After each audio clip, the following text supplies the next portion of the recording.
Aku boleh tahan bila ipar aku malukan aku depan satu keluarga.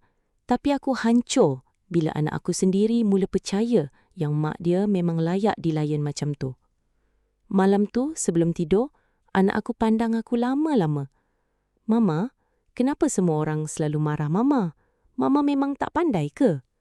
Aku terus diam. Bukan sebab aku tak tahu nak jawab, tapi sebab soalan tu buat aku sedar. Selama ni aku ingat aku cuma telan semua benda untuk diri sendiri. Rupanya anak aku pun tengok. Anak aku pun dengar. Anak aku pun simpan. Aku Arya. Suami aku Han. Kami dah kahwin hampir 6 tahun. Dari awal kahwin aku tahu keluarga Han memang rapat. Selalu makan sama-sama, selalu berkumpul, selalu balik rumah mak dia. Aku tak pernah ada masalah dengan keluarga rapat. Tapi dalam keluarga Han, ada satu benda yang semua orang anggap biasa. Mulut kakak dia. Ipar aku ni bukan jenis menjerit. Dia bukan maki hamun pun. Dia jenis senyum, cakap perlahan, tapi ayat dia tajam. Bila orang terasa, dia akan gelak dan cakap, "Alah, gurau je." Dan dalam keluarga tu, ayat gurau je macam lesen untuk malukan orang. Mula-mula aku cuba sabar. Aku fikir mungkin aku belum biasa. Mungkin cara mereka memang macam tu. Mungkin kalau aku diam, lama-lama dia akan berhenti sendiri. Tapi rupanya, dalam keluarga Han, diam aku bukan dianggap sabar. Diam aku dianggap izin. Setiap kali kami balik rumah Mak Han, ada saja benda yang dia nak sentuh. Kalau aku bawa makanan, dia akan rasa sikit lepas tu cakap, "Aryani kalau masuk MasterChef, juri menangis. Bukan sebab sedap, sebab kesian." Semua orang gelak. Kalau aku nampak penat, dia akan cakap, "Penat apa sangat? Duduk rumah pun muka macam kerja tapak bina." Aku senyum je, sebab aku tak nak rosakkan suasana.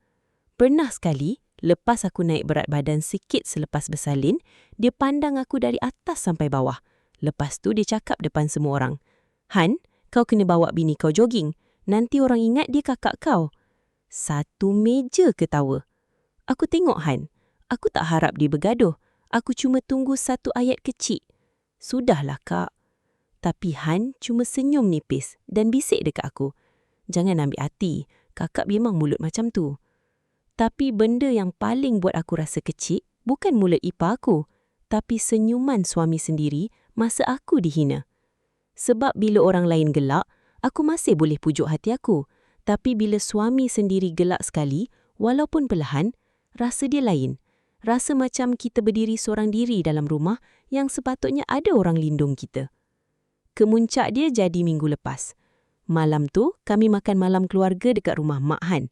Aku sampai awal, jadi aku tolong susun pinggan, cedok nasi, angkat lauk. Aku tak kisah pun. Aku memang jenis kalau datang rumah orang, aku cuba bantu. Masa makan, aku duduk sebelahan. Anak aku duduk dekat sebelah aku. Tiba-tiba ipar aku pandang Han dan cakap, "Han, kau makan banyak sikit dekat sini. Dekat rumah entah cukup makan ke tidak." Aku dah boleh rasa benda tu nak pergi mana. Han gelak kecil. "Apa pula, Kak?" Ipar aku sambung, "Yelah, aku risau je. Arya masak ke dekat rumah? Atau kau selalu order sebab trauma masakan bini?" Meja tu terus ketawa. Aku tunduk, kacau nasi anak aku. Aku cuba buat muka biasa. Tapi dia tak berhenti. Untung Arya dapat Han. Lelaki lain belum tentu sabar. Masak biasa-biasa. Kuat sentap. Lepas tu muka penat 24 jam. Anak aku pandang muka aku. Aku tengok Han. Sekali lagi, aku tunggu. Satu tanda yang dia nampak aku sedang dihina. Tapi Han cuma cakap, "Alah Kak, janganlah usik dia." Usik. Perkataan tu buat hati aku jatuh. Sebab bila penghinaan dipanggil usikan, orang yang sakit hati akan nampak macam tak pandai bergurau. Lepas makan, aku bangun, masuk dapur. Aku basuh pinggan seorang diri. Ipar aku basuh, ambil bekas makanan, lepas tu senyum. Diam je? Merajuk ke?" Aku jawab perlahan, "Tak." Dia ketawa kecil. "Kau ni dari dulu tak tahan bergurau. Dalam family ni kena sporting sikit." Masa tu aku rasa nak jawab, tapi suara aku tak keluar. Bukan sebab aku takut dengan dia. Aku cuma penat jadi satu-satunya orang yang rasa benda tu salah. Malam tu dalam kereta balik, Han tak tanya aku okey ke tak. Sampai rumah, aku mandikan anak, pakaikan baju tidur dan selimutkan dia. Masa tu dia pegang tangan aku. "Mama, kenapa semua orang selalu marah Mama? Mama memang tak pandai ke?" Malam tu anak aku tanya satu soalan yang buat aku sedar luka yang aku sorok bertahun-tahun rupanya dah jadi pelajaran untuk dia. Lepas anak tidur, aku cakap dengan Han. "Aku dah tak tahan kakak kau hina aku depan semua orang." Han tarik nafas. "Arya, benda tadi tu gurau je."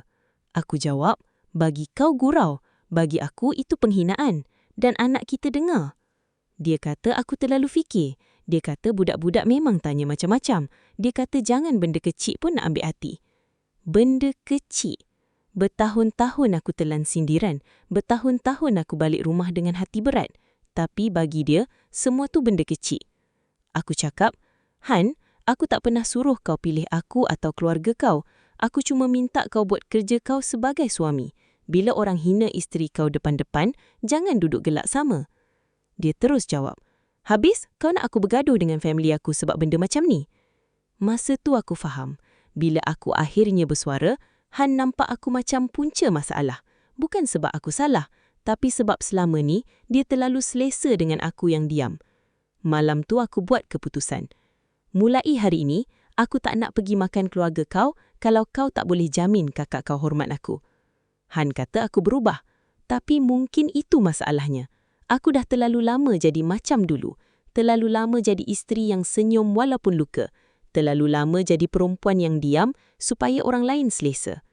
Jadi aku nak tanya, kalau suami sendiri tak pertahankan kita masa keluarga dia pijak maruah kita, salah ke kalau kita akhirnya pilih untuk jaga diri sendiri?